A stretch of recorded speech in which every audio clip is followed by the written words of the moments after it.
Good evening. It is Thursday, February 17th, 2022 at 6:30 p.m. We are at the District Service Center in Cottage Grove, Minnesota. As part of Policy 102.1, Racial Equity and Inclusion, which was approved on August 23, 2021, we would like to acknowledge that the land on which we gather is the land of the Mdewakanton Dakota people. Mdewakanton means dwellers of the Spirit Lake. As part of this policy, we will be acknowledging this at future board and advisory team meetings. With that, our next item, 1.0 on the agenda, is our roll call. Dana, will you call the roll? Louise Hines is absent. Eric Chesmer. Present. Pat Driscoll. Present. Simi Petnaik. Here. Melinda Doles. Here. Katie Schwartz. Here. Sharon Van Leer. Here. 3.0, 2.0, excuse me. Next, please rise for the Pledge of Allegiance.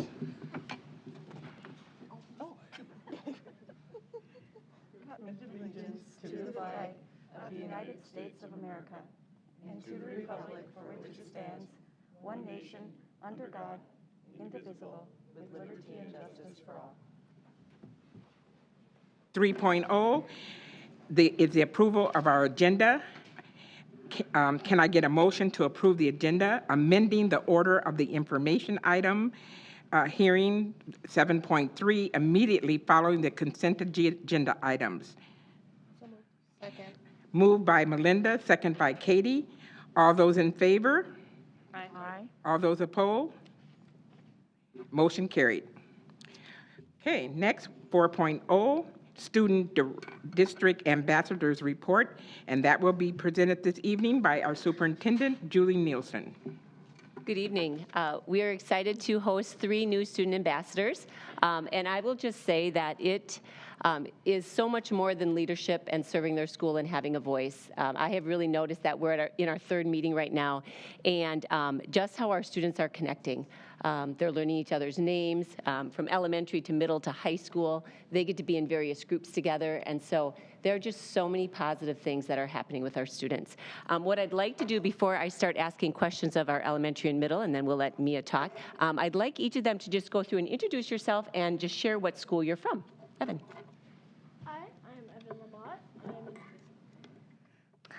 Hi, I'm Evan Lamott. I'm in 5th grade, and I go to Royal Oaks Elementary School.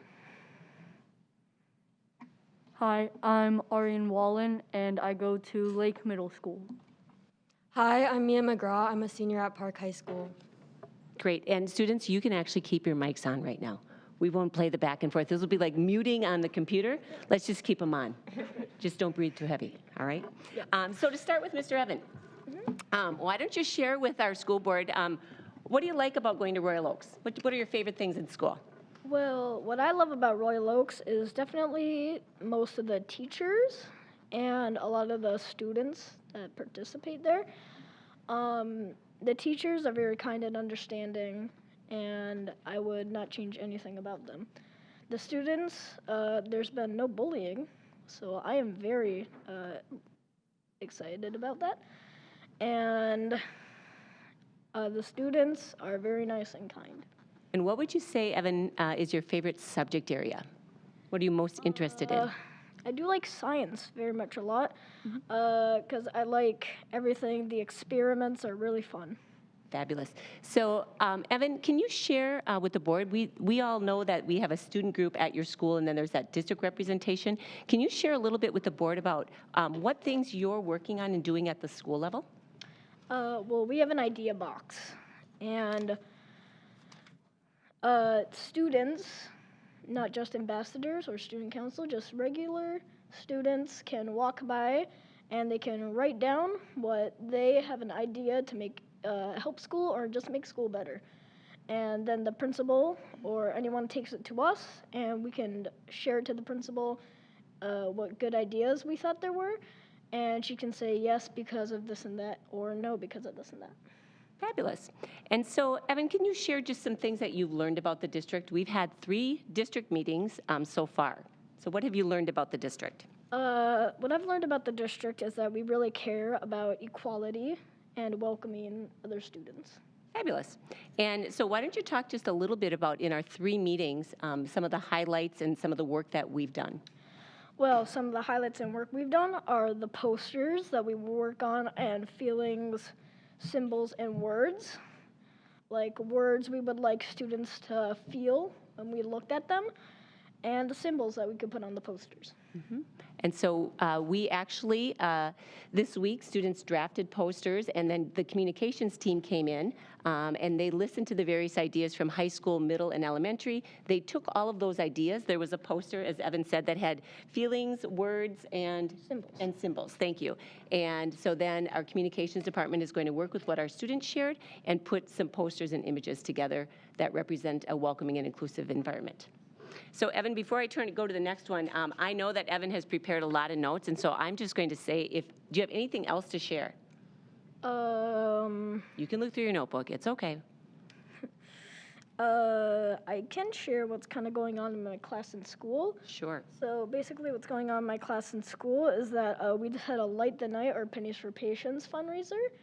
And what I'm really excited about is that our class, we did raise the most money, and that we are very excited about that. And yeah. So Aryan, are you a little competitive? Yeah. Okay, just checking with him. I thought so. Congratulations to your class, and thank you for being here this evening.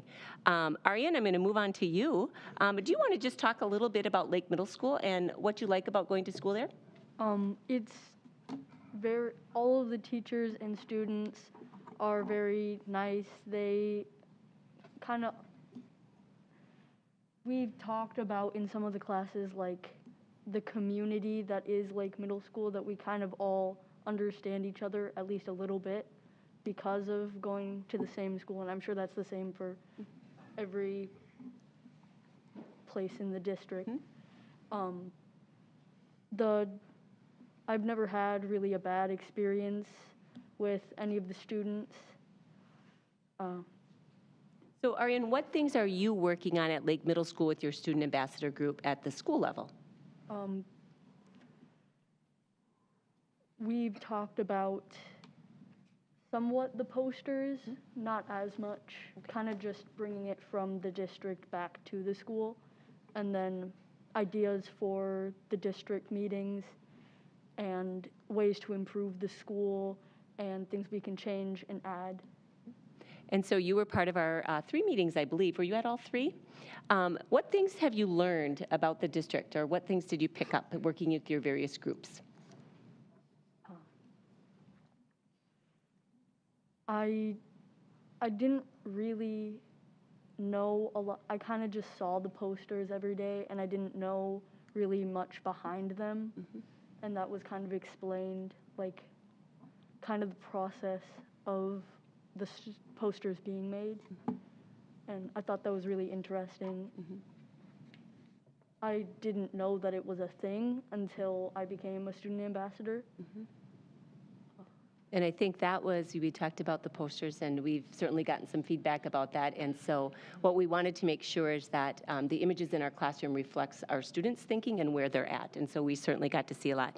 So maybe finally, Aryan, what inspires you to be a leader? Why do you like to be a leader?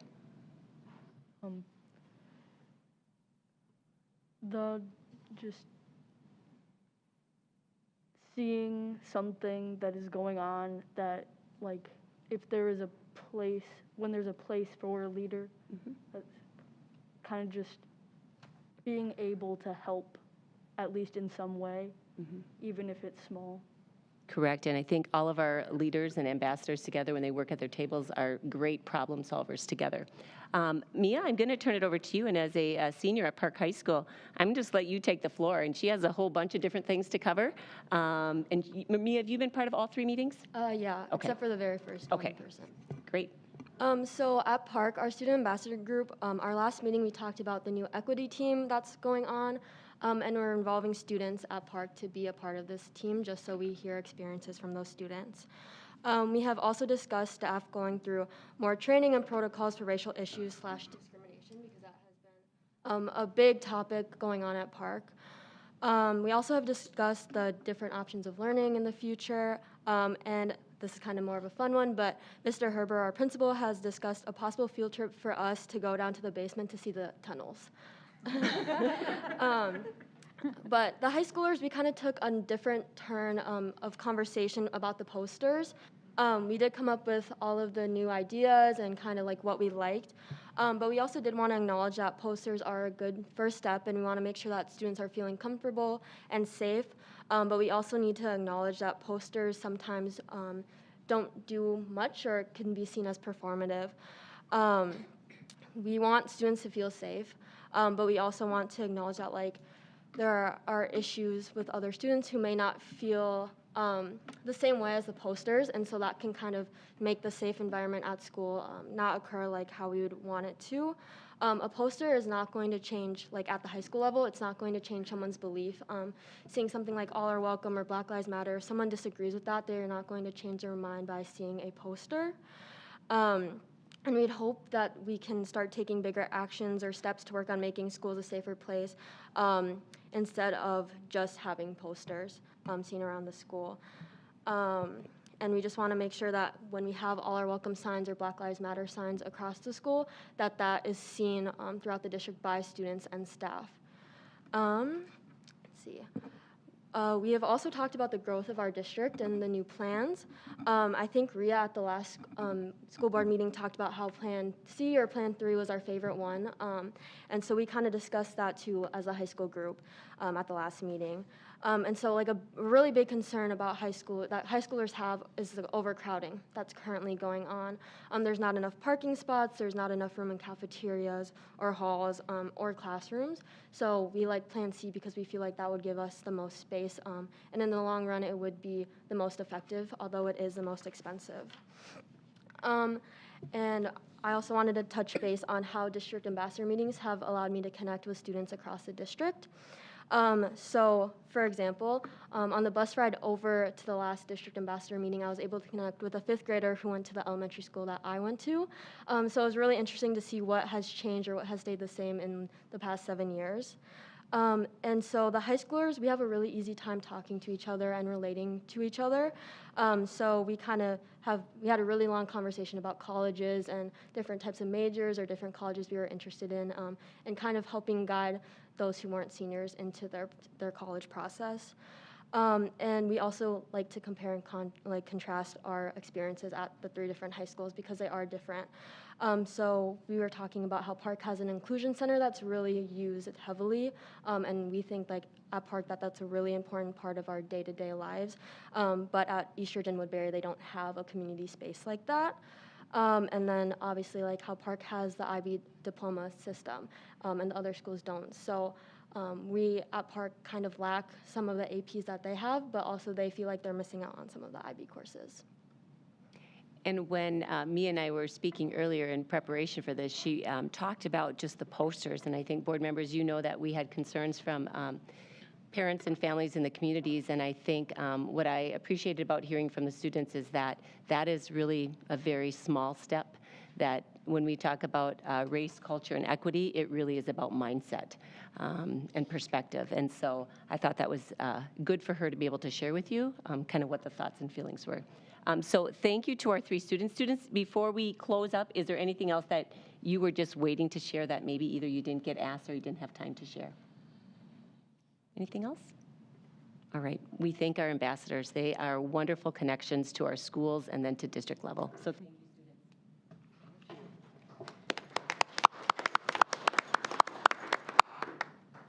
Next one on the agenda is 5.0, public comment.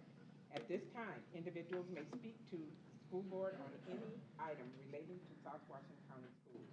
The board will not respond to or discuss your comments.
consent agenda items are considered routine and non-controversial by the school board and will be approved by a single motion.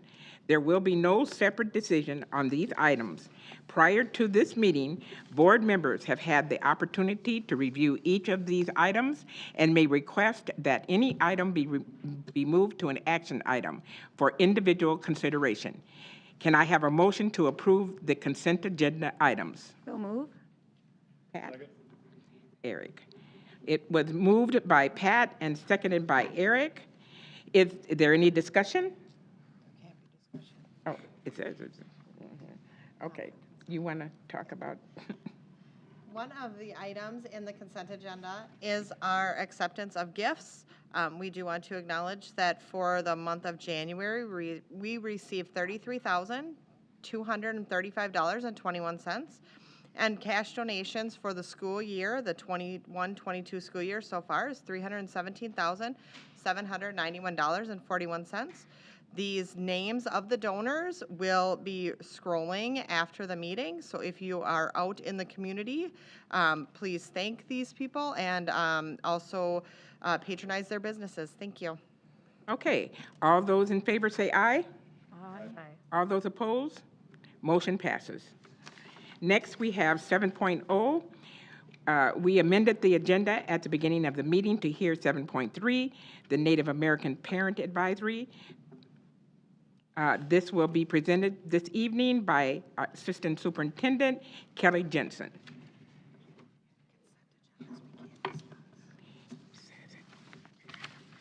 Good evening, Board Chair Van Leer, board members, student ambassadors, and Superintendent Nielsen. Part of the work of our Equity Achievement Integration Department is a focus on meeting the needs of our Native American students and families. Tonight we are here to present information on the funding streams for Native American programming, the details and highlights of our Native American program plan, and information about the role of our Native American Parent Advisory. For more details, I'm going to turn it over to two people who are really the heart and soul of this work in the Achievement and Integration Department, Sandy Saucedo-Falligan, who is one of our coordinators, and Brittany Amatrana, who is our Native American Cultural Liaison.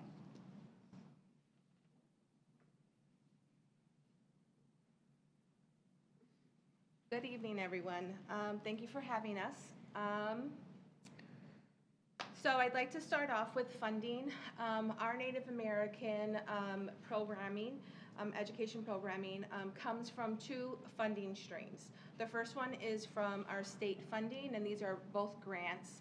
So we get our funding stream from the state funding.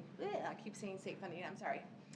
So school districts in Minnesota with 20 or more Native American students are eligible to apply for American Indian Aid. Just really quickly before we continue, you will see that we are using the term Native American, as that is the most appropriate term to use when referring to Native Americans. American Indian is actually just a government name, and they haven't caught up.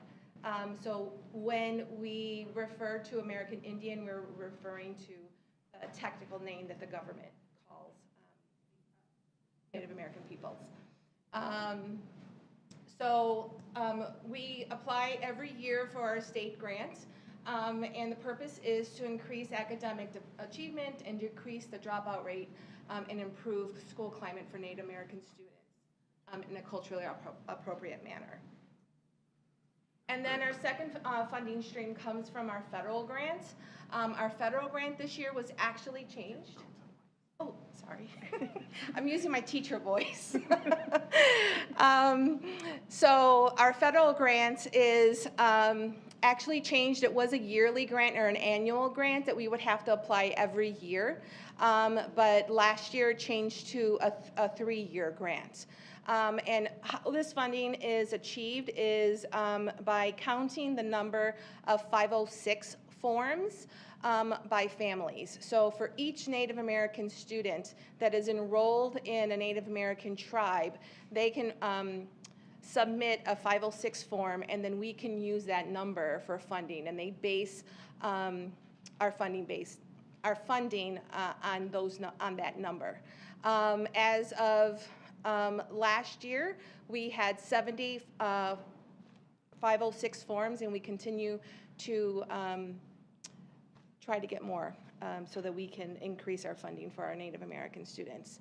The issue some of the issues that we have with collecting 506 forms is that you have to be an enrolled member, and sometimes our mixed race Native Americans aren't necessarily enrolled.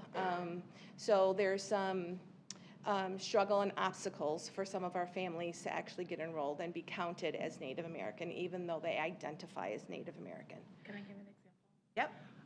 So for instance, my children are Ojibwe, Hidatsa, and Lakota, but because we're not 25% of one single tribe, I cannot enroll them anywhere, even though they're almost half Native American themselves. So that's the difference between state and federal.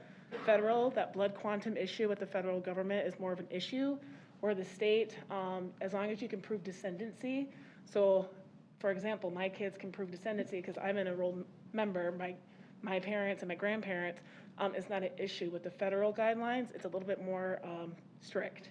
So that's why it looks like we have 300 Native American students total, but only 70 of them qualify for the federal funding.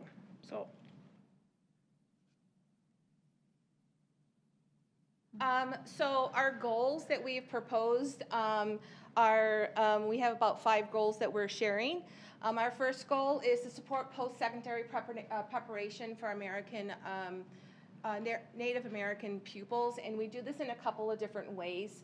And Brittany's going to tell you that, but our goal is to actually improve our ACT scores from 21.5, their average ACT score from last year, to 22 this year.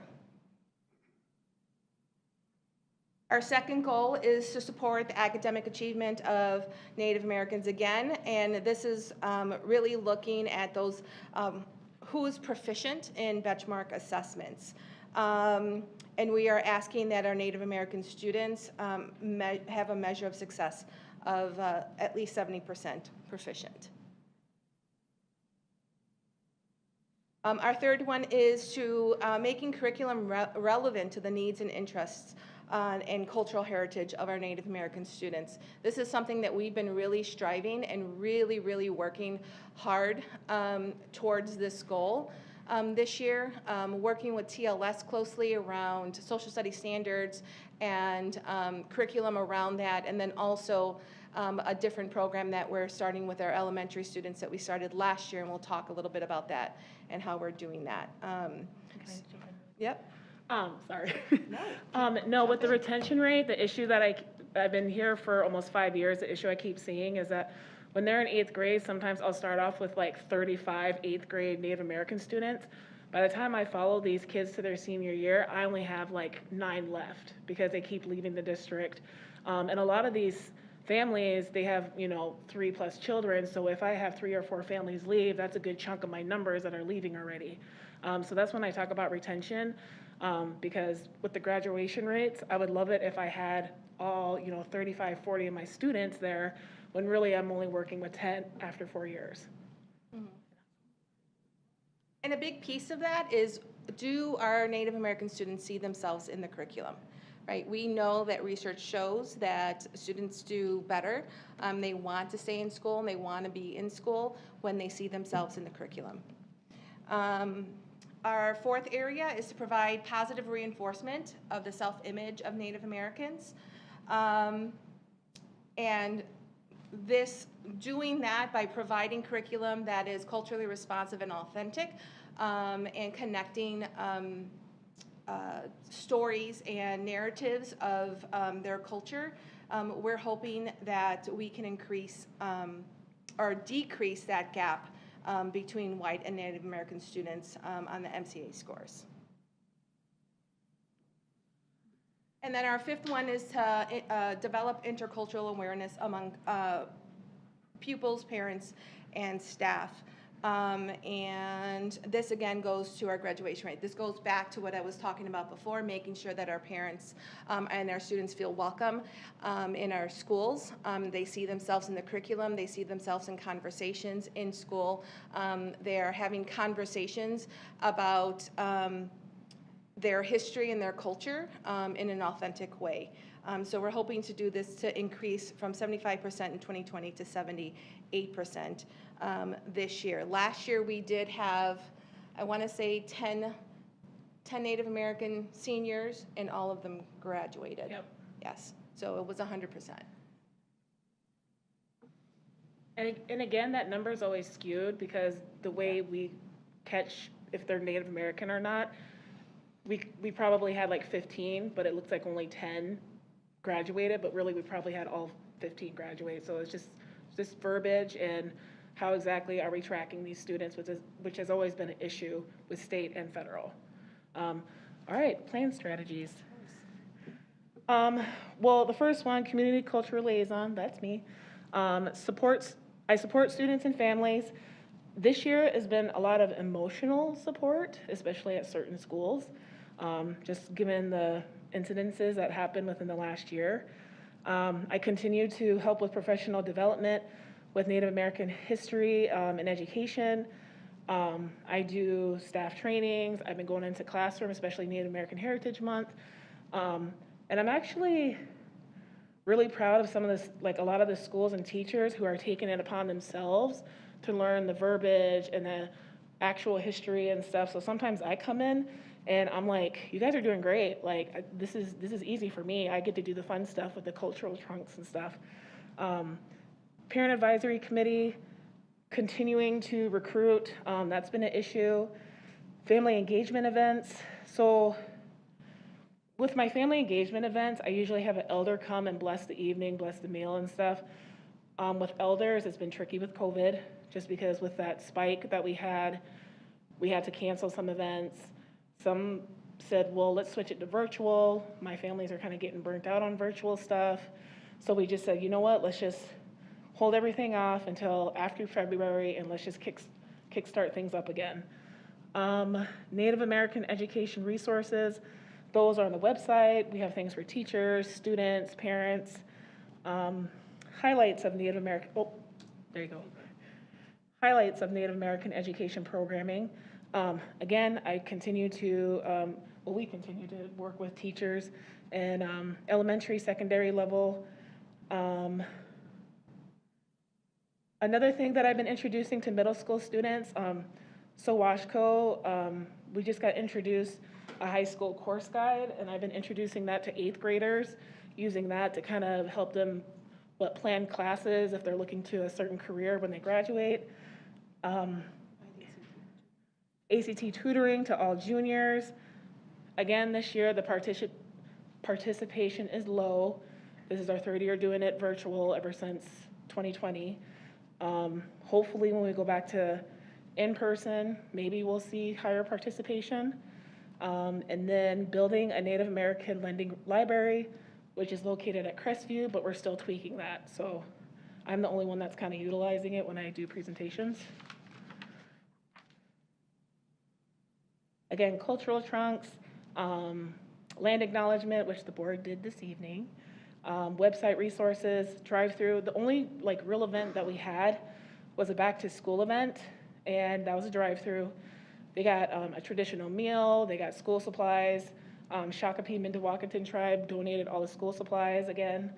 We were supposed to give out books, but I ordered those back in June of last year, and they just came in last week. So some things are just really backed up right now.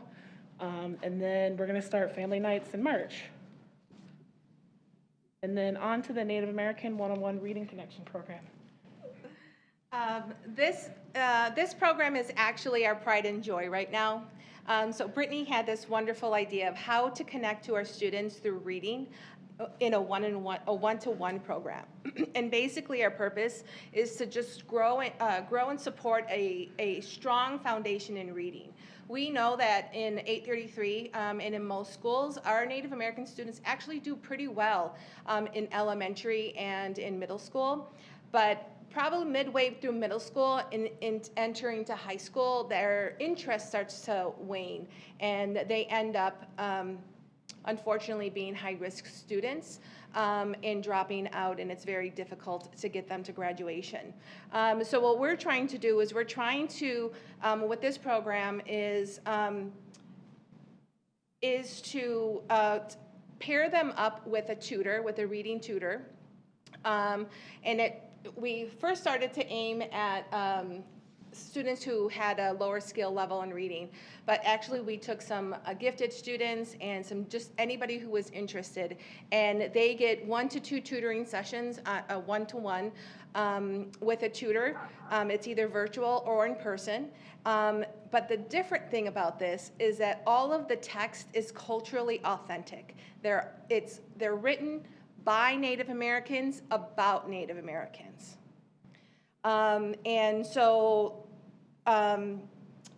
At our BAS scores from last year, we had 11 students last year, and on average, there was an increase of almost 3 levels in our BAS scores. So if they started off, at A, then they ended up at a C.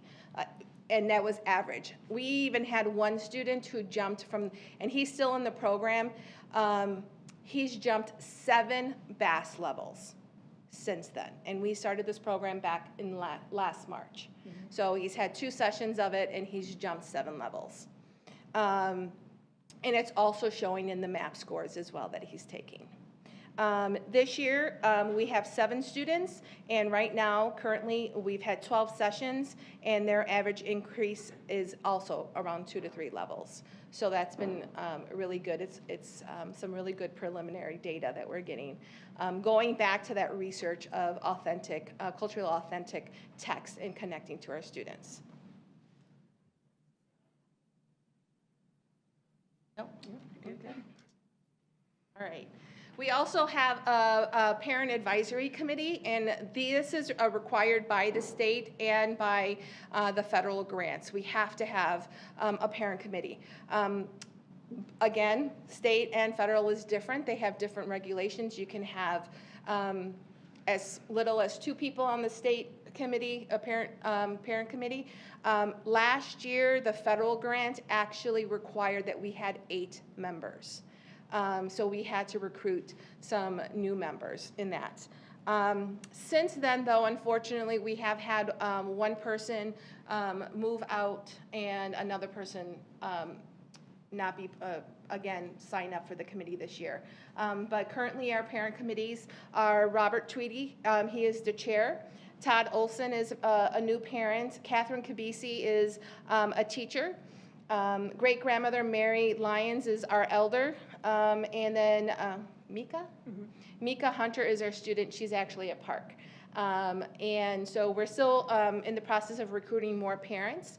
It doesn't have to stay among 8. It just has to be at least 8.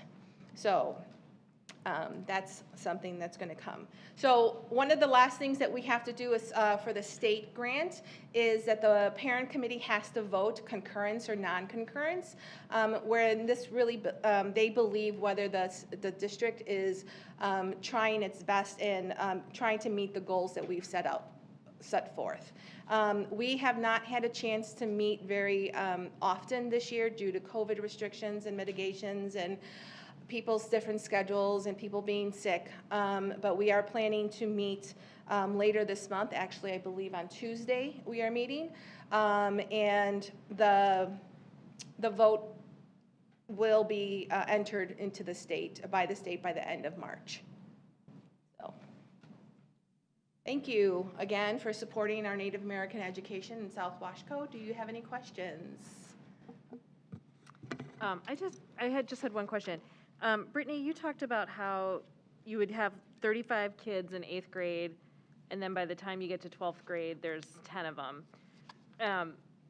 Where are the students leaving for other districts? Are they leaving? Are they just dropping out of education entirely? Do we know what they're?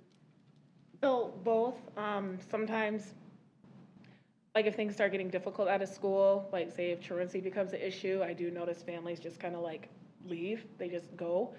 And then as we get into 10th, 11th grade, if graduation starts becoming an issue and like you're trying to push them like, okay, well, let's try this, when it becomes too much, I do notice, and if the student's not engaged either, that's where I think a lot of them kind of also fall to the wayside as well. That's where I see it. When they're struggling the most is when I see a lot of families start dropping. Do you know what is it? Because I mean, it's interesting you say that, like, it basically goes pretty well until, you know, the middle or end of middle school. And then is there some factor about school itself, or is there something we should be thinking about to encourage retention? I just think there's different standards between middle school and high school. Like when they hit high school, there's this pressure where you need to graduate, you need to do this, you need to do all these things. A lot of them are already behind since middle school. Then they get pushed into high school, they're already behind. So they just feel even more overwhelmed. And then they have to take these core classes when really, perhaps they didn't do well in middle school in those core classes to begin with. So now it's like, you got to graduate, truancy, you got to go to class, you got to do all these things. And it's overwhelming. And I think some parents just kind of shut down and then they say, you know what, let's just start fresh at a new school.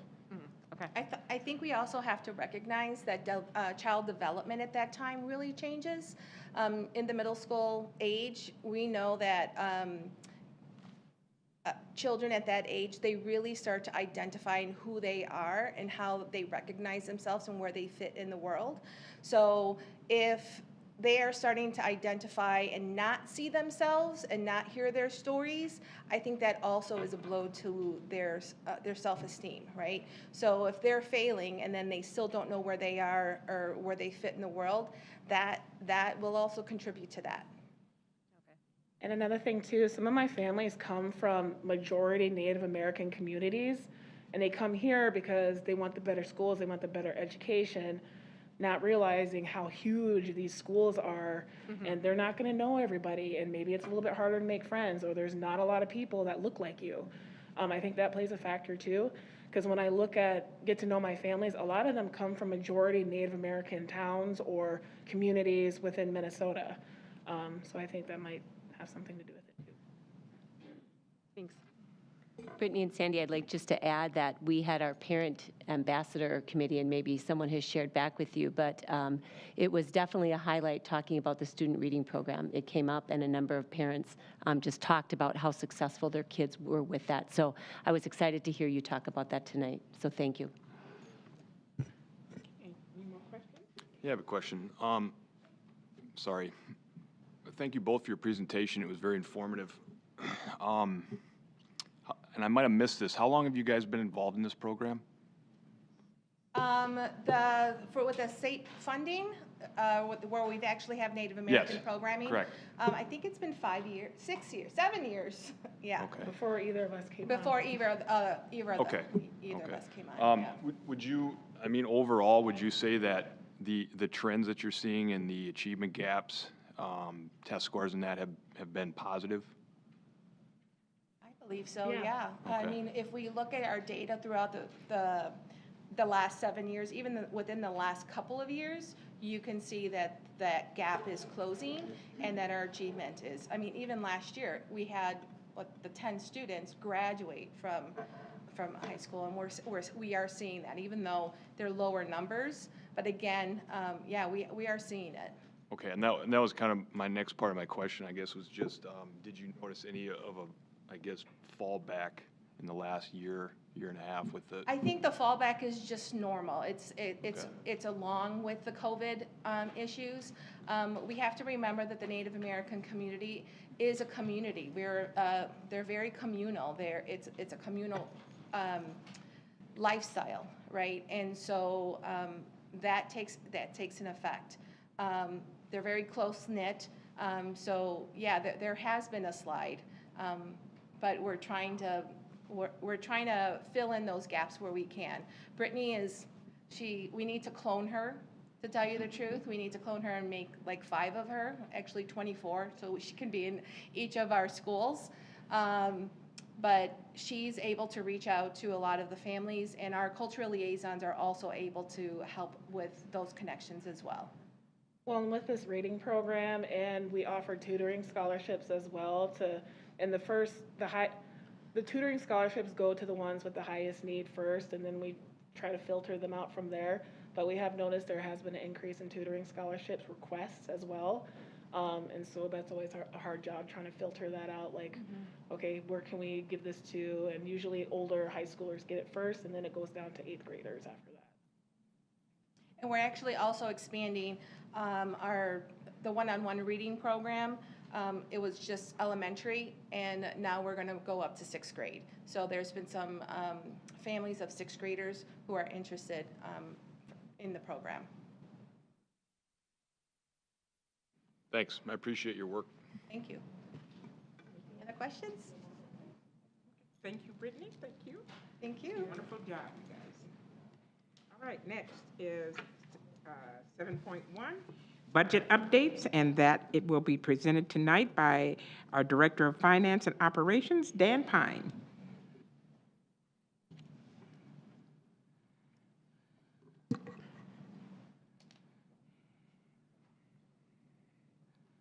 Okay, it's here.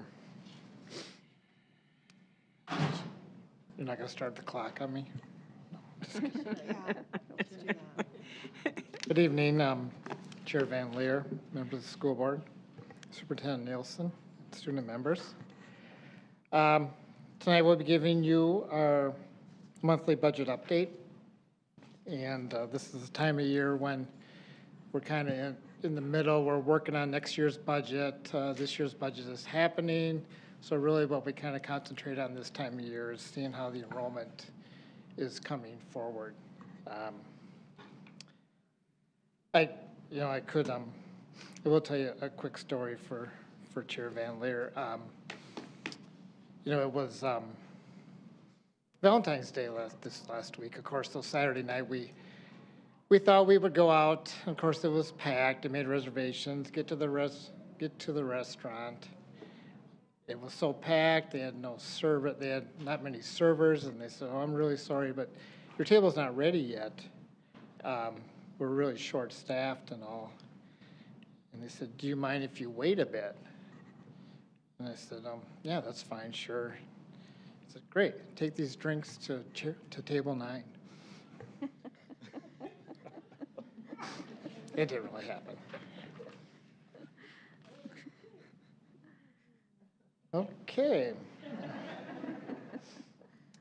Anyway, so recall a little over a year ago, at its January 21st, 2021 school board meeting, the school board approved over $9 million in reductions to the general fund budget. They approved an attempt to increase our revenues by $290,000. They directed administration to seek an increase of over $6 million in operating levy, and also approve adjustments for the 22-23 general fund budget of $7.9 million, and adjustments in the 23-24 budget of about $7.8 million. So these changes were implemented into the 21-22 budget, which we're in right now. With these changes implemented, we were able to present a balanced budget. We were also able to, thanks to the generosity and the thoughtfulness of our taxpayers, to increase our operating levy by over $6 million per year. So at this point, we saw the budget come in for 21-22. We'll get extra revenue next year, more revenue next year because of the operating levy. So we take a look at our enrollment and kind of keep track and see how it's going. So the 21-22 budget used a projected enrollment of 18,472 students. These are ones in which we get paid for, because some of these are parts of students that are called ADMs, but we'll just keep it simple because I'm not supposed to use acronyms, right, Pepe? So we won't say ADM, we'll say students. As of February 1st, 2022, as I look at the enrollment, and every month I get enrollments and I average out to see how we'll get paid, because we don't get paid by one date. It's not October 1st, doesn't mean whatever's there on October 1st, that's what you get paid. The state will actually average out your attendance for the whole year. It's an average. In the old days, it was one date, but they don't do the one date anymore. So right now, I'm projecting we'll have 18,529 students. So that's good that we're ahead of budget by about 57 students at this point. Now, that could go down, and it probably will as students leave. We get paid about an average of $10,500 per student. As we do the revised budget and the preliminary budget for next year, I'll get more in detail on how the revenue comes in per student. Our revenue is affected by the amount of the basic formula. Basic formula is a statutory amount set by the state legislature on how much the state will pay per student. The largest portion of our revenue, and we have many, many different revenue sources, but the largest portion of our district revenue is determined by multiplying the number of students by the basic formula.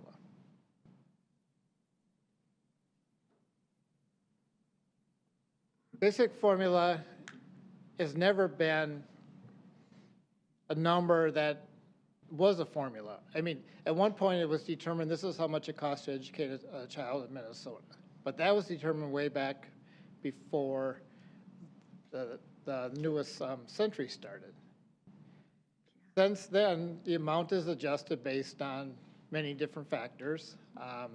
But basically the amount's just, it's adjusted based on what the state legislature feels they can afford or feels that's what's needed. So what happens is inflation is always going to happen. And inflation is going up faster than the amount that the basic formula has gone up. And you can see by this chart that there's a difference between what it costs for goods and services and what we receive in basic formula dollars from the state per student. And at this point, that gap, by the end of 2023, we know what our formula amounts are for the next, for this year is $6,728 per student. And you said, well, Dan, you said you get $10,500. That's because every district can have a local operating levy. You add the operating levy on top of the basic formula and then a few other aids. But the basic formula is $6,728. Next, in 23, it'll be $6,863. However, if we just took the simple inflation rate since 2003, you can see that the basic formula should be $7,661. So there's a difference there of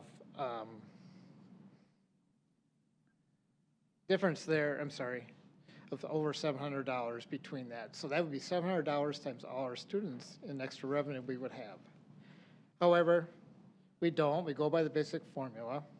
We'll talk a little bit about some legislation after this, but I just wanted to point out that this makes a factor in our budget.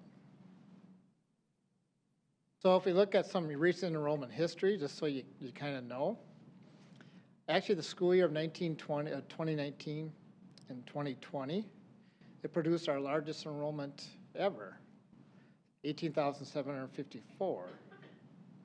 The full pandemic school year of 2021 showed our enrollment dropped to 18,502. It's a drop of about 1.34%, and that was less than most of metro school districts.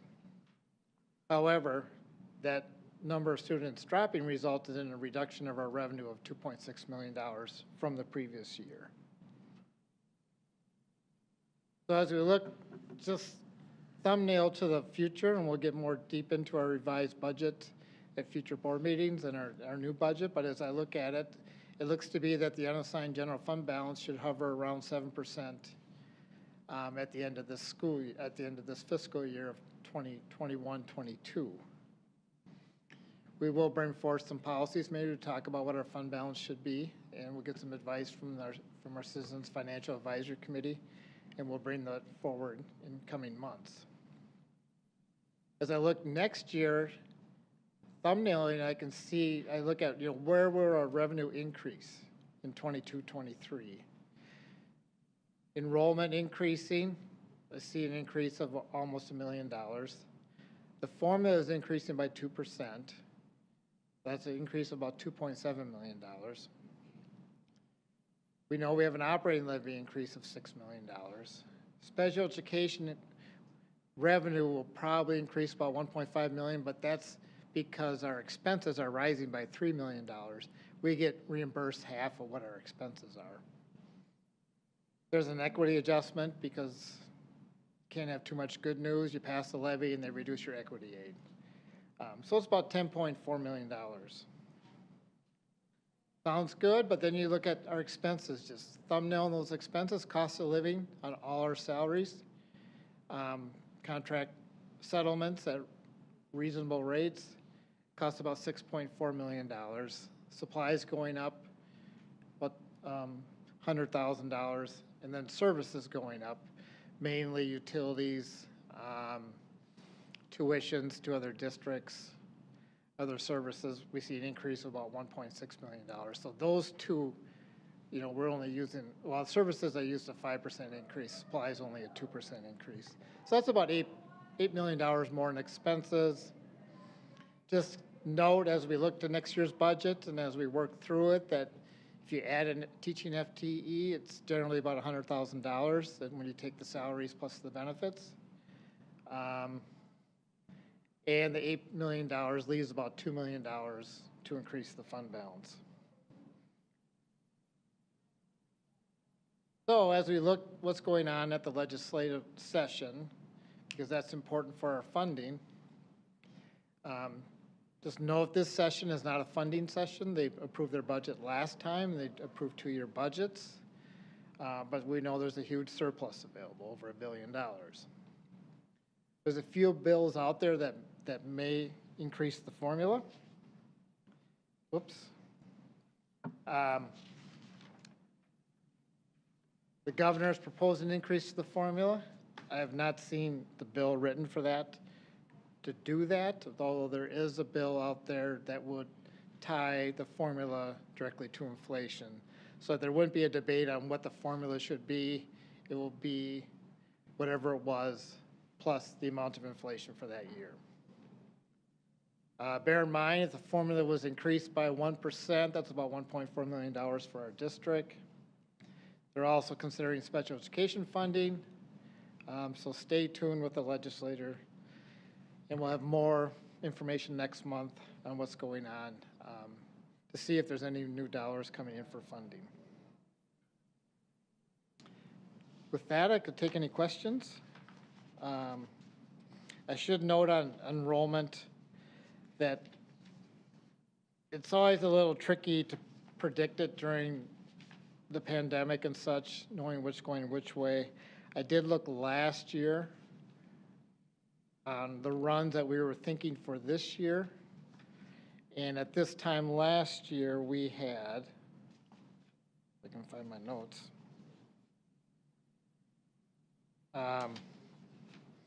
we had registered about 18,435. And right now, and then there's some other additions you do for ADMs, but the K-12 is 18,435, and right now we're about 18,431. So we had it was pretty indicative last year what the count was, how we're going to end up. That's not always the case. So we held on pretty good this year on our enrollment. With that, any questions? Yeah, quick question. The inflation predictions for this year are pretty frightening, to say the least. Is that chart that you put up, is that, I guess, how close is that to what these inflation projections are actually turning out to be? Because they're, I guess from what I'm hearing is that the entire year's inflation is, they think they're going to meet it already in like spring. So yeah, the last I saw on inflation, because what they'll do, MDE will use an inflation number. And as you recall, during the operating levy election, that in the new amount we have, it includes an adjustment for inflation. So I went to that one to see what they were going to use for the cap. They'll do inflation for the cap, and then they'll increase our levy by the inflation amount. They were using 6.2, and that's what's on this chart too, which I've never in the last 20 years seen it that high. But yeah, and that will be adjusted once the actual CPI is determined. But it's their predictions are 6.2 at the Minnesota Department of Education, and that's really going to affect us mostly on probably utilities, because our health insurance costs are all negotiated. And if we negotiate a 5% increase the employees are taking care of the rest. And then, of course, our wages are negotiated at a set amounts. But yeah, it's going to be tough. We just saw an increase in our, I forgot what the numbers were now, Superintendent Nielsen, but in the one month, our gas bill increased by $700,000. We've never seen that before. So Dan, I have a question. I mean, that's huge that they're considering special ed funding. Do you have any idea, has there been any hint at all if that's going to be like every child that has an IEP, it'll be a certain increase per pupil, or will it have to do with what level of special ed that they're in, or do we not really know that yet? I think what they'll do is basically play around with the formula. For years, the formula for special ed funding was a reimbursement system. So then they came up with it's always a battle on whether they want to fund it based on per pupil or per expense. Because I think at one point they thought if people would be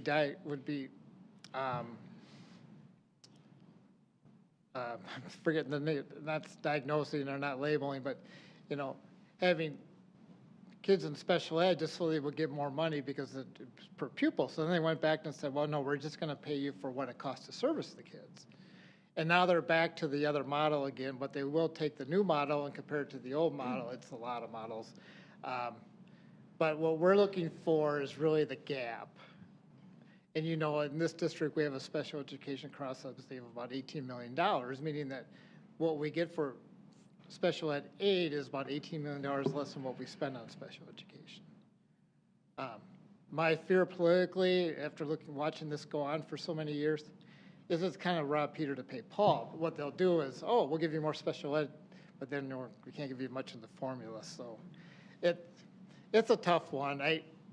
They passed legislation, and it didn't really hurt the general the formula a couple of years ago to say that we will not allow that cross subsidy to get worse. So we're going to give you aid for that, but they need to give us the aid to cut into that cross subsidy. So our cross subsidy has stayed the same statewide because they've increased the aid for that. So it's better than nothing. And the other big issue is EL. The funding for EL is vastly below what we spend on EL. We spend $3 million in English learner programs, and we get about $500,000 in aid. But we'll have to wait and see what they do, and I don't know if they'll use one-time money or, what they'll do with their surplus. Have you been following that House File 2657, Wolgamott from St. Cloud, to fund the cross subsidy? Have you seen that? Yeah, that's the one I was reading today, but yeah. Right now they're just kind of in educate. They get all sent to education finance, and we'll have to watch for the next month or so, see what happens with them. That would be great for us. That would be huge. Any more questions? I have just a simple one, Dan. When you talk about that we would leave about $2 million for the fund balance, that's $2 million, but does that $2 million that's left kind of for the fund balance, is that, because you just talked about getting a heating bill or gas bill for $700,000, is that $2 million, how much of that will get eaten up by future Excel bills or? It's it's kind of a wild card. Yeah, it would cut into that. This is really looking at what next year's budget would be. And, we did figure some of that in as I put inflation into the service increases. But yeah, some of those unexpected things, but we, then, you guys, the board's a lot newer than it was in the old days, but you know how I feel about snowstorms. It costs us $60,000 every time it snows more than 4 inches. So hopefully it won't snow anymore this year and we can save some money in that budget. Are we affected by, like, I know my own gas bill has gone up because of the storms in Texas like a year ago, so we have to cover, do we have to pay more to cover for that as well in our gas bills? Or are we protected from that somehow? Shielded? We're subject to the same issues any homeowner has with Excel. I'm not really quite sure why they went up so much. I mean, it's the one bill you don't like to pay because it's like you didn't get anything for it. It stayed warm, big deal. You know, I mean, it's over with and you're paying a big bill, but I feel that way at home too. It's like, so I really don't have an answer on why it went up so much. I was just curious. It might have been, you know, it did get pretty cold, so our usage might have went up. And so I'm really just comparing month to month, and I didn't really look back to see what it was last year. But it was a much bigger increase than we've ever seen before. But we knew inflation was spiking that too. Maybe Kyle can answer why it was like that, but we'll do some research on it. Okay, before we go on to the next item, I want to take this opportunity again, thank our student ambassadors for coming tonight and sharing their insight to activities and your experiences at the schools. And if you would like to leave and go home and have a snack, do your homework, you may do so at this time. Julie, you want to say? And if you'd like to stay, you're welcome to stay. Thank you for having us. You're so welcome. Thank you. We'll see you next month. Bye-bye. Okay, our next team, they just came right on up. All righty now. So we're going to have 7.2 is long-range facilities update, and that will be presented this evening by Christine Schaefer, Assistant Superintendent, and Dan Pine, Director of Finance and Operations. All right, good evening, School Board Chair Van Leer, School Board members, Superintendent Nielsen, and student ambassadors. I know you're leaving. We're here tonight to give you an update on where we're at with the long-range facility process. So tonight we will review the information that we shared at our last board workshop meeting on February 3rd. So at that time we presented the information to you, and we appreciate your questions and your discussions at that last meeting. So tonight you'll see that same information, and we're sharing it again so that our community members tuning in can also see the presentation. So in addition to the plans we'll share, we are going to review all the themes that we've gotten thus far from all of our feedback loops. We are going to share the 2 plans that we've narrowed down from the 3 that we shared in January. And we are going to, again, review and just show you again those 3 plans and then the 2 that we narrowed it down to. So that will sum up what we'll do tonight. All right. So just a reminder for everyone watching, this is the website where all of our information is located about long-range facility planning. So everything we are talking about at our board meetings is at this website, so feel free to go there. And then our 3 main data points that are guiding our work, we know that it is projected that within 10 years, we are projected to have 8,000 new homes in our school district, and that is Cottage Grove and Woodbury, so our entire school district. It is projected that we will have 3,500 new students, and also within 10 years, that means that 15 of our schools are projected to be over capacity. All right, so our goals of the long-range facility process, real quickly, I know you've seen this a few times. We need to ensure that we have adequate classroom space for all of our grade levels. We need to ensure that we have space for early learning, special education, our alternative high school, and operational facilities. We need to ensure that we're going to achieve the best possible learning environment for all of our students, and that we're going to design equitable learning spaces at the elementary, middle, and high school level. So those are our goals. All right.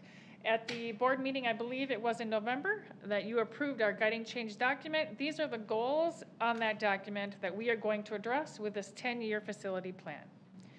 We're going to address the enrollment increases from the new construction or changing of the boundaries.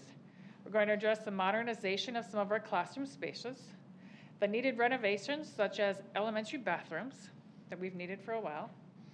We're going to address curriculum and instructional delivery methods, our transportation facility needs, our alternative high school space, our operational facility space, our early learning programming, our special education programming, and we're going to address how buildings in our district or schools may be repurposed. In addition to that, we're going to create a funding plan to address the costs of this 10-year facility plan That will include bonding, lease levies, long-term facility and maintenance revenue. And overall, the creation of learning spaces that support college and career readiness, environments that inspire social interactions, and diverse instructional styles. So those are the goals of our 10-year facility plan.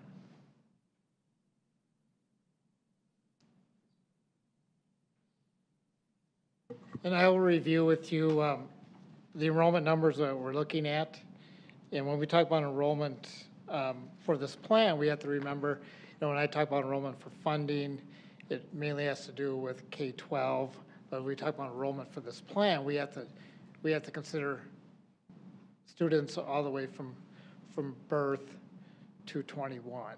So we have programs for early learning, we have programs for transition programs, 18 to 21, and we also have adult basic ed to consider. So as we see, our projected enrollment will increase by about 2,500 students in the next 10 years. We're seeing a little bit of slowdown because of the pandemic, but based on the housing starts, it's going to pick up again. So right now we're looking at what if we did nothing, and these charts of the elementary schools can give you a visual of what it would look like. The current enrollment is the dark blue. The projected enrollment, this is the 10-year number, is the red, and the current building capacity is the light blue. And you can see that Bailey is going way over capacity, Kaiser Grove L, Gray Cloud, Liberty Ridge. And if we keep looking at elementary schools, you can see that Pine Hill is a huge pressure point. Red Rock is pushing up against it. And One New Wave is fine because it sets itself. And if we look at the middle schools, the same pattern, but it's for all of them. Each middle school in 10 years will be over capacity. And at the high schools, right now, as of when we did this chart, and there's actually more students there now, but East Ridge has about 2,000 students and a capacity of about 1,712. Woodbury is a little bit over capacity already, and Park is about 85 students below capacity. So in summary, if we look and see what's going on, right now, we have 2 schools that are over capacity, East Ridge and Woodbury high schools. And within 2 years, 3 more schools will be over capacity, and that's Gray Cloud Elementary, Pine Hill Elementary, and Oldman Middle School. And then within 10 years, there'll be 10 more schools over capacity. Ending up with, if we did nothing within 10 years, we'd have 15 schools over their capacity. And you're talking about Bailey, Kaiser Grove, Liberty Ridge, Pullman, Red Rock Elementary Schools, and then Kaiser Grove Middle and Lake Middle join in, and Park High School, and the Alt High School, and Woodbury Middle School. So with that, we will turn over to Dan Hines, and he will discuss the working options.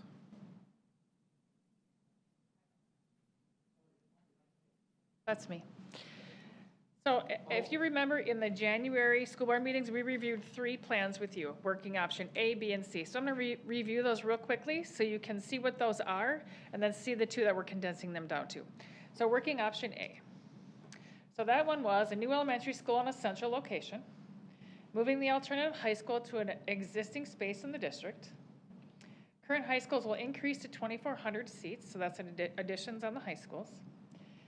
That has the smallest impact on the attendance boundaries for elementary and high school levels and no change at the middle school level. That was constructing a centralized transportation and operations center and selling the current site. And that was the construction of a centralized district service center with consolidation of district program center and selling that current site with an estimated cost of $425 million. So that was option A. Working option B was again the construction of a new elementary school in a central location, construction of an early learning and kindergarten building at some of our school sites, construction of a new high school, but a smaller high school at 850 seats. the alternative high school, Next Step program, Pathways program, SoWashCo Online, and staff space, and a centralized district service center moving to the new high school campus. Our current high schools would increase to 2,200 seats each, so a little bit of an addition. And that had minimal impact on attendance boundaries for elementary, no change to middle and high school. And that cost was $500 million, so that was working option B. Working option C was again the construction of a new elementary school in that central location, but then renovation of an existing school to serve as a central early learning center for early childhood family ed, early childhood special ed, and preschool. Construction of a new high school at 1,700 seats, so a new high school, a bigger high school. The alternative high school, Next Step program, Pathways program, online learning and staff space, and a centralized district service center moving to that new high school campus. Our current high schools would decrease to 1,700 students each as we would move students out of there to put them in the new school. And that would mean extensive boundary changes for elementary, middle, and high school levels. And that cost was $580 million. So those were the three options that we talked about. And we had kind of extensive conversation with you at our January board meetings. Now I'd like to review with you some of the discussions and the feedback that we have gotten about those three plans up to this point. So just a quick review of the process. We have our leadership team, which is the three of us, and Kyle back there. Our design team, which are experts working on the construction plan. So that's Kraus Anderson, that's several architects working with Dan. Our steering committee, which is our executive cabinet, in addition to Dan and Kyle. Our task force, which is the staff and community members from throughout our district. We meet with them again next Wednesday. And we are going to have focus groups and community information centers sessions next month. So those are our feedback loops. So up to this point, we have talked with our systems leaders group, and that is all leaders across the district. There's about 100 people in that group. Our advisory groups that we've talked with, our district ambassador committee, and that is parents from every school in the district. Our citizens finance committee, the parent and community members that work with Dan. Our student ambassadors, which you've had 3 of them here tonight. And of course, you as the school board. And then primarily, we go into a little bit more detail with our long-range facility task force, those community members and staff. So these are the groups that we have feedback from thus far. So now I'll go through some of the conversations and the feedback that we've gotten from those groups. So we pulled out the themes from all those conversations, and these are some of the things that they talked about or had questions about. So they talked about construction now will be cheaper than waiting 10 years or 20 years. They'd like to acquire land while it's available. The range of minimal to extensive boundary changes was a big part of the conversation and the differences with those. They talked about the availability of staffing for a whole new building or schools. They had discussions on what is the plan if the bond referendum does not pass. They questioned benefits and challenges of a feeder system, meaning elementary students going to the same middle to the same high and keeping them together. We had conversations about an early childhood center versus programming in a school, meaning do we have a center where all the preschool students go, or do we have preschool classes in all of our different schools, or do we need both, a little of each? They talked about traffic during pickup and drop-off at an early learning center and what that would look like. They talked about the centrally located elementary school and where that would go, where there's land for that. Lots of conversation about high school overcrowding. That was the main point from our student ambassador group. We talked about costs of each plan in relation to a new high school versus not a new high school. We talked about new high school capacity versus initial enrollment, meaning that when we open a new high school, we'll have enough kids to start it, and what will that look like? And we talked about the maximum number of students per high school and kind of what our thoughts were on that.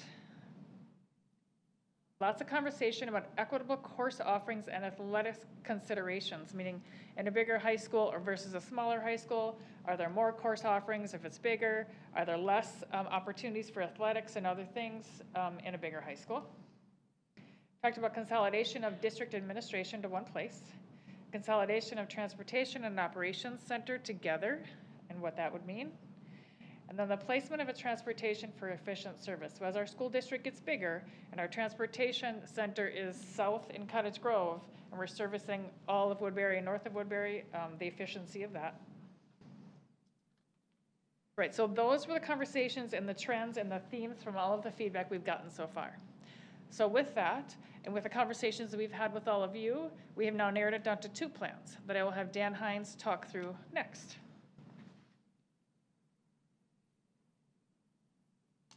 So with that, this is still a moving target, right? So we're still taking feedback, we're still developing these plans further to land on one final plan. But where they sit right now is 2 different options. At the elementary, middle school, and district support level, these options are pretty much the same. It's the high school aspects that are very different in these 2. As far as early learning is concerned, 2 early learning centers would be created as part of this. One is already existing, it's Liberty Ridge Site 2. It already operates in this manner, but this would create a second one. And it would keep what most people think of as pre-K programming, which is 4-year-old programming at most elementary schools like it is now. Also in special education, this would come in and this would renovate some of our rental space to accommodate some of our programs like SoWashCo Online that needs a home, as well as community ed and special education that uses those spaces. This would also keep our transition programming, so our 18 to 21-year-olds, which is our Next Step and Pathways programs, close to Commerce, by putting them actually in this building that we're in tonight, our District Service Center. At the elementary level, this would construct a new elementary school in the central part of the district. So sort of as Woodbury and Cottage Grove have grown together, there are no schools in between the 2, so this would put a school right there, as well as constructing classroom additions on the remaining schools that would need them. We would also renovate and add bathrooms and renovate and expand kitchens as part of this in the schools that need it, as well as renovating early learning and special education, as well as creating shared learning spaces in our schools that don't currently have them, so primarily our older schools that lack that space now. At the middle school level, this plan takes all 4 of our middle schools to 1,400 students. So additions, expansions of cafeterias and kitchens, as well as the construction of secured entryways in the middle schools that don't have them right now, they would all balance out as this plan to be about 1,400 students. At the high school level in working option A, this is the level that we're talking about when we're talking about 2,400 student high schools. So this would expand the current high schools to that size. We start by constructing kitchens and cafeterias at Woodbury and Park that would allow those 2 schools to accommodate this many students, as well as renovating a lot of the other core spaces at those buildings in order to accommodate it. This would also expand the cafeteria that is at East Ridge. Our career technical education programming, or CTE, as well as our STEM programming, which is science, technology, engineering, and math, those programs would get reinvigorated as part of this and expanded. Another piece is at Park and Woodbury High School, the sites would be redesigned. So traffic is a problem, parking is a problem. This would construct a new site layout at both of those schools that would increase the traffic flow as well as increasing pedestrian safety. And lastly, the alternative high school would move into its own location and be able to expand to 300 students. So again, this takes the high schools to 2,400 students. And as part of this plan, core spaces themselves are actually sized so the high schools could be further expanded to 2,700 in the future. As far as support sites are concerned, this would construct a satellite operations center that would help take some of the heat off of the current transportation center. This would also renovate the existing district service center to allow some of those transition programs as well as the district service center itself. And this would also sell the current district program center, which has a lot of deferred maintenance that needs to be completed. So price tag of this plan, we're looking at about $432 million. This adds roughly 1,000 elementary seats. It adds roughly 1,000 middle school seats. And this adds up, it takes us up to about 7,200 students total at the high school level. So again, we talk about a 10-year plan. These are about 10-year numbers as we look at projections.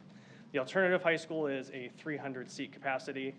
That program, we have some control over how it's sized. Right now, it's too small. This would allow us to service more of our students that we need to. As far as boundaries are concerned, minimal impact to the elementary school boundaries in this plan, as well as minimal impact to the high school boundaries in this plan. At the middle school level, we would not be moving any current families. We would only be adjusting attendance boundaries for future development where families don't currently live.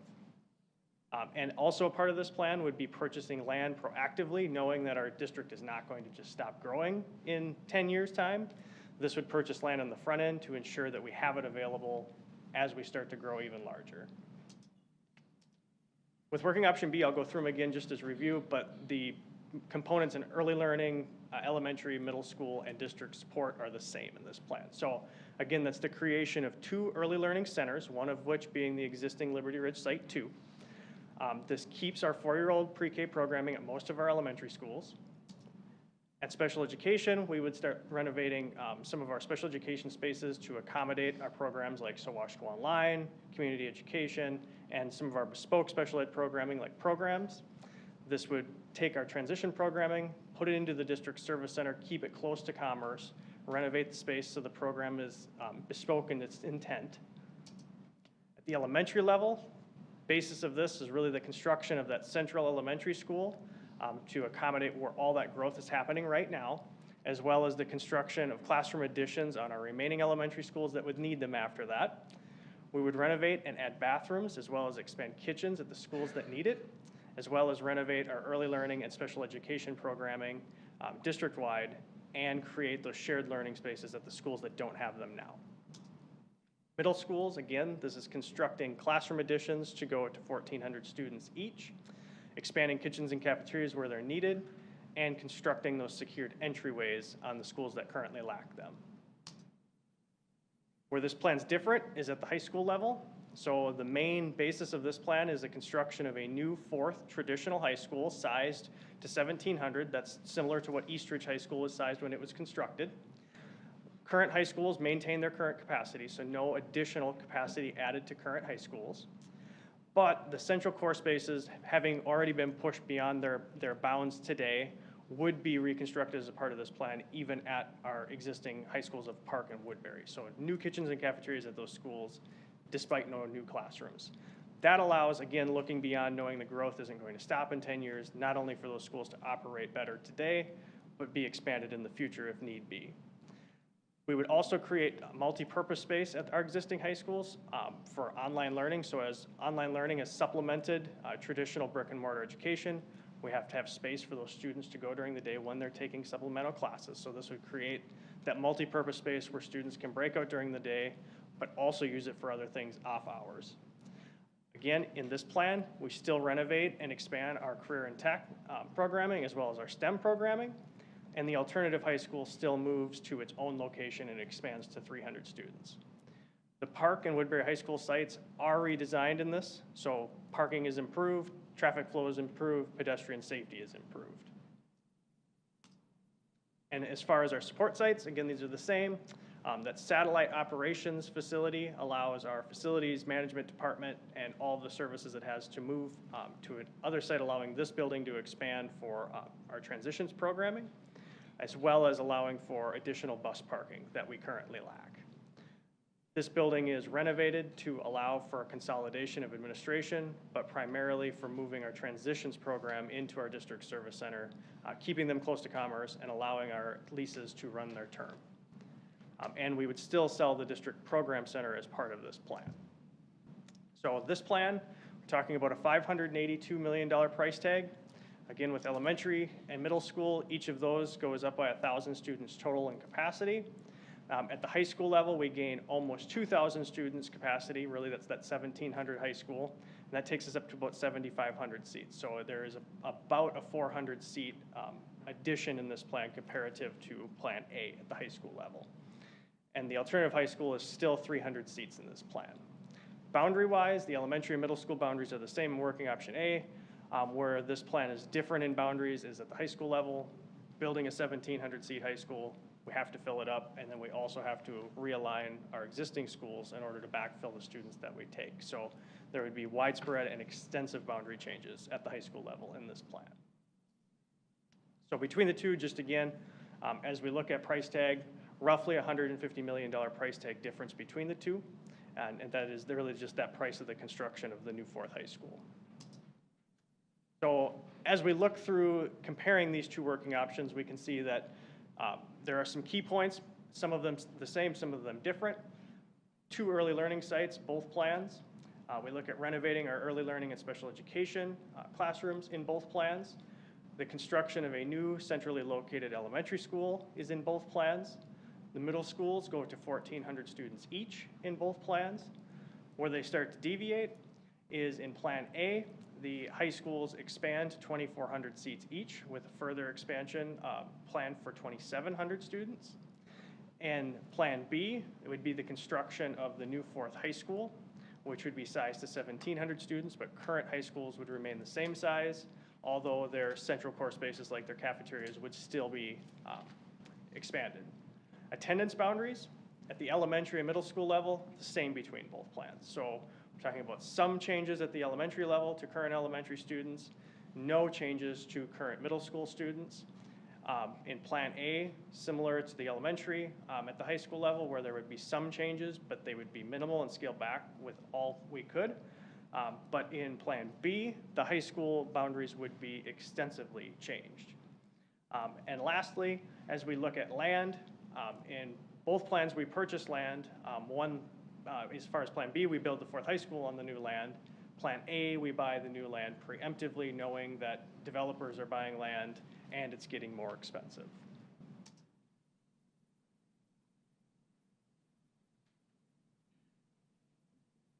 And then to finance these two price tags, we would have to do a bond referendum. School districts do not get into the state's big bonding bill. The buildings have to be built by the local taxpayers. So there's two ways, there's two things that we have votes for. We have votes for operating levies, as we talked earlier, and we also have votes for bonds. Bonds are for building, levies are for learning. So a bond referendum gives the voters the opportunity to decide if the school district should be authorized to raise construction funding through the sale of bonds. Bonds are like mortgages. They allow the district to borrow money and pay it back over time. As I said before, it's the only method we have to raise enough funds for new construction. Tax impact. If you look at tax impact on bonds, it's a little different than looking at tax impact on levies. Levies, we really know the first year. We don't know what the amounts are going to be because it's based on the number of students. We know how much this is going to cost, or at least we know as best we can how much this costs, and that's vital that we know that so we can ask for that amount of money for our mortgage or our bonds. So working option A, which is $432 million, at this point, the tax impact is $22 a month on a $300,000 house, or $264 a year. And working option B at $582 million, tax impact is $34 a month, about $408 a year on a house valued at $300,000. We have different median values of houses in our district that range citywide, all the way from $208,000 to $371,000. So at this point, we're using the average value of $300,000. And also on the tax impact, our financial planners and advisors work hard to look at the next 20 years to see what other needs we have that will come from capital levies. And the amounts that they come up with tax impacts are actually what they assume would be the amount for the next 20 years. And just remember that construction funding does not take away from education funding. That construction funding through the sale of bonds can only be used for what was authorized by the voters on the ballot.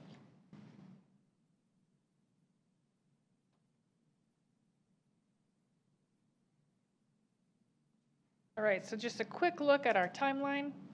And so we know that at our board meeting last month, we showed you the whole timeline that this process actually started in October of 2018.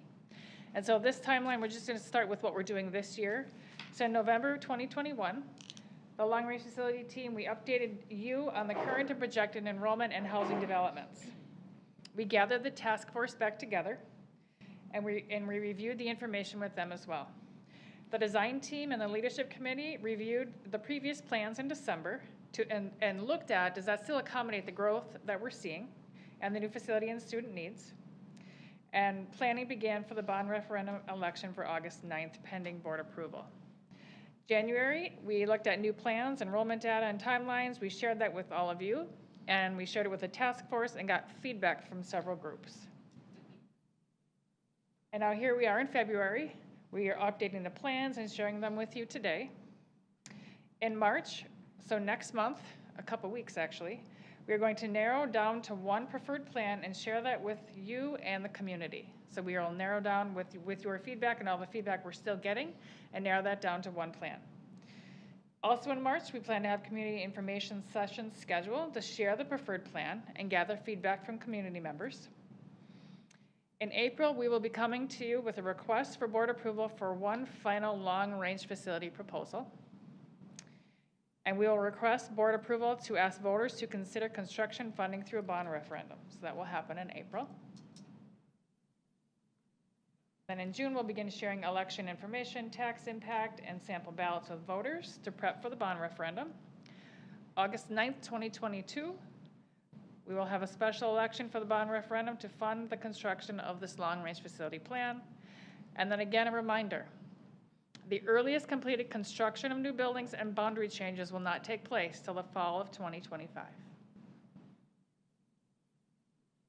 2025. All right, so the next steps from here. We have our task force meeting next Wednesday. We'll gather information from them on this as well. Our steering committee will narrow down a working option to one plan in the next few weeks. And on that plan, we will show expected boundary changes, any buildings that might be repurposed, any movement of any programming within the district. And from there, we'll gather community, staff, and advisory group feedback on that one preferred plan and present that plan again to you in April. So when we come back on March 3rd to the workshop meeting, we will have all the details in that one final plan of all of those things. And we will again show it at that second board meeting in March as well, so that community members can watch the presentation also. And again, that is our website for more information. Questions?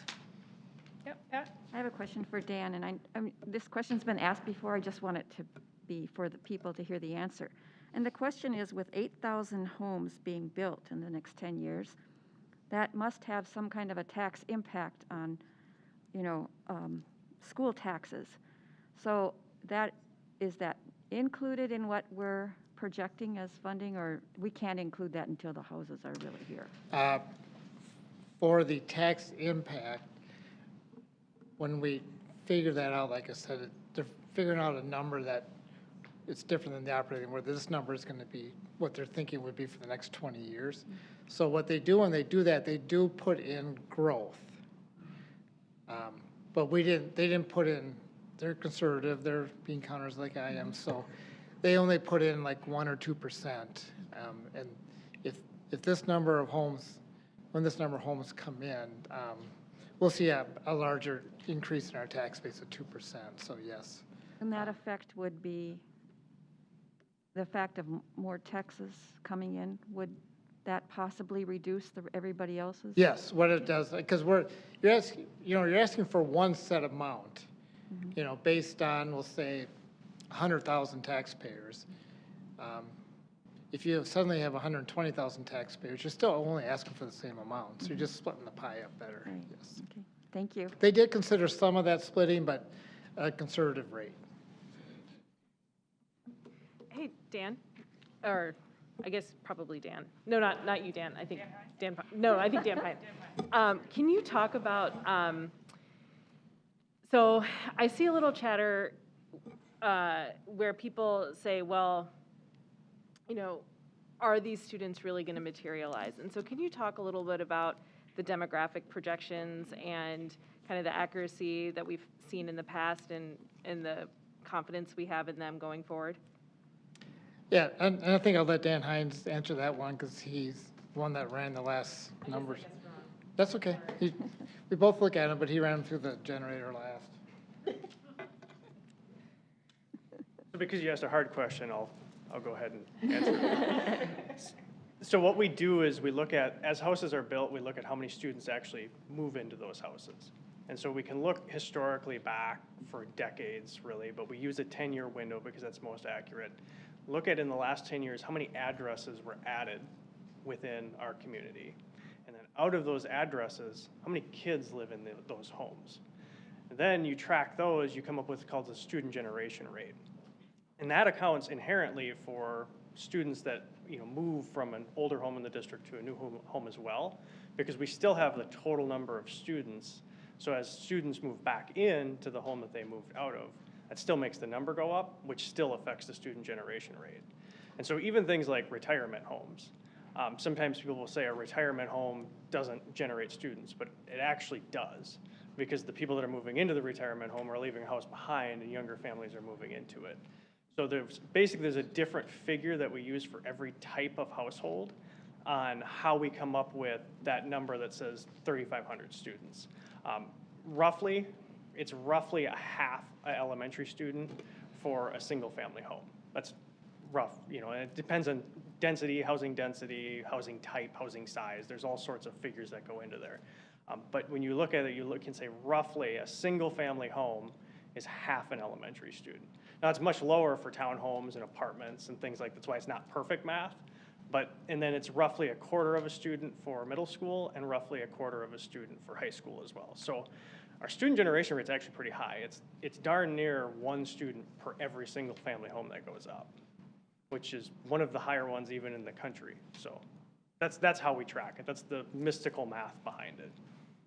And I think Dan works so closely with the cities, and if you remember when Jennifer Levitt was here from the city of Cottage Grove, the city administrator, she talked about how she believed that the district was actually underestimating the number of students. And so all of this is not just done by Dan or a program, it's always in conjunction working with our cities, the numbers of homes that they're planning to build, and so it's a back and forth. Dan probably has daily, if not a couple times a week, conversations with city administrators.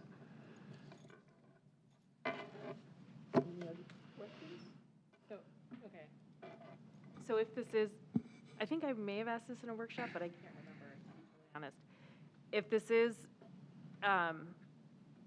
if we are growing maybe faster than what our plan says, right, per Jennifer, will this be enough? There's cushion. I mean, that's not a scientific way of quantifying something, but there's cushion. I mean, as you can sit down and look at, what we say for, our 10-year expectation of growth, there's, at all of the levels, it's more like 12-ish. We call it 10 because we know exactly what you're talking about there. There's no sort of magic ball you can look into and know exactly who's going to move here and how many houses are going to be built. But it's pretty close. And as we look at the developments that have come online recently, the mass majority of that student generation has been spot on, even in the pandemic. And that's only lending more credence to sort of these projections. And again, the city administrator's comment about we're not overestimating. No, thank you. Dan, can you talk a little bit about, I know we've talked about this before, but with the Plan A, if that's what was decided upon, that land that would be bought for future use, as far as, would that be for a future high school, or could it be for a future possibly middle school, or? Yeah, so we budgeted for between 120 and 160 acres, and really that just comes down to land costs that's negotiated on how much we can buy. I'm more conservative, so we'll say 120 acres. Even on a 120-acre site, you can construct a high school and a middle school, or a middle school and an elementary school and some sort of ancillary building. So it is large enough to accommodate things in more of a campus environment. It wouldn't just be solely for one building in the future. But most likely, just as we've looked at numbers and things pop into mind, it would be sized enough that it could be a high school and an elementary school. Any more questions? Thank you, Dan, and Christine. That was a mouthful. Okay. Next is our 8.0 action items, and 8.1 is approval of proposed policy changes that will be presented by Julie Nielsen, Superintendent. Thank you. This evening I am bringing forth the 10 policies The following policies were reviewed and revised to reflect updates in the Minnesota statute, definition of terms, legal references, and cross-references. The Board Policy Committee had the opportunity to review the policies and made recommendations for board information and subsequent action. Our current policies are all located online, along with the procedures that formally go along with those. Our public had the opportunity for comment on February 3rd. And so this evening, I am asking for approval on the 10 policies: 410, family and medical leave; 413, harassment and violence; 414, mandated reporting of child neglect or physical or sexual abuse; 415, mandated reporting of maltreatment of vulnerable adults; 506, our student discipline; 514, bullying prohibition; 522, Title IX, sex non-discrimination; 524, technology acceptable use; 616, our school district system accountability; and 806, our crisis management. Okay. Can I get a motion to approve the policy changes? So moved. Moved by Katie and second by Pat. Okay, all those in favor? Is there any discussion? Comments? Okay, all those in favor say aye. Aye. All those opposed? Motion passes. Next is 8.2, approval of the tentative agreement with the Office and Professional Employees International Union, presented this evening by, oh, he's already up there, boy, oh boy, okay. Kevin Witherspoon, Director of Human Resources. Thank you. Good evening, Chair Van Leer, members of the board.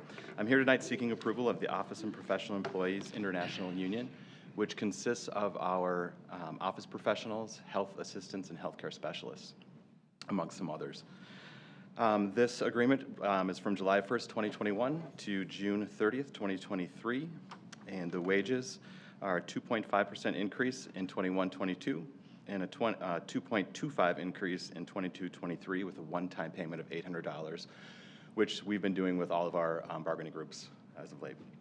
Health insurance, 5% increase on the district contribution on the high deductible plan, and then year 2, a 3% increase to the district contribution on the high deductible plan.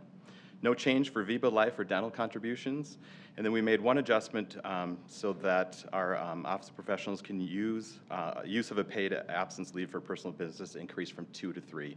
They're not getting more days, they're just having the option to use another day. Administration recommends approval. Okay. Can I get a motion to approve the agreement? So move. Second. Moved by Pat and second by Melinda. Are there any discussion or comments? Seeing none, all those in favor say aye. Aye. All those opposed? Motion carried. Thank you. Next, 9.1 is our superintendent's report by Julie Nielsen. Thank you. February 23rd, next week, is Bus Driver Appreciation Day, and we've put a shout out to our schools. I know there are students writing letters just to express gratitude to our nearly 160 transportation employees. And I want to take a minute to express our deep appreciation and gratitude for going above and beyond their usual duties to support our students, in particular in light of the pandemic. And we're aware that through those times we've had to cancel just a number of bus routes. I will just share a note of gratitude and thanks to our parents and families who really stepped up and helped us out during that time. Specifically, a thank you to our director, Carrie Olson, and our assistant directors, Gail Severson and Andy Smith, and all the staff who have contributed to the success. They are certainly a valued part, and I think throughout this pandemic, we really have realized the importance of our operational side of our district. Secondly, I'd like to just share our COVID dashboard numbers and a reminder that beginning on February 23rd, which is next Wednesday, and a reminder our students are off tomorrow. Our teachers have a professional development day. Monday, our staff is off. Tuesday is a K-5 prep day, flex day, and so next Wednesday when our K-8 students come back, we will be lifting the requirement of face coverings. We will continue to communicate that based on the recommendation from the CDC that universal masking is still being recommended inside our schools and when large gatherings are occurring throughout the district. The case rate was just posted prior to me coming in a little later this afternoon, and it showed a reduction of 13 positive cases. Our biggest reduction was actually in our elementary, where we went down 21 cases. Currently, we have our youngest learners, ages 2 to 5, still required to wear a mask while at school. We had a meeting this Tuesday, and we will continue to monitor what's happening in through next week. And if all goes well, we will be making an adjustment either right prior to spring break or right after spring break for our youngest learners. And so we're looking forward to opening that up as well, based on what we're seeing in those early learning classes, keeping in mind that those are our 2-year-olds all the way up to 5, because we have 5-year-olds who are also in pre-K. And finally, in front of you, you have a board certificate with my, I'm going to call it my autograph and not my signature. If I'm ever famous, you can have signature, or my autograph, excuse me. South Washington County Schools students benefit every day from the leadership and vision of our school board members. February 21st through the 25th is Minnesota School Board Recognition Week. This evening, we'd like to take the time to say thank you for your dedication and commitment to our students, our families, and our staff. Each of you spends countless hours reviewing information and making sure you are prepared for our decision making. On behalf of our executive cabinet, we extend appreciation for your leadership. Nothing says thank you like a nothing bundt cake. So thank you all very much.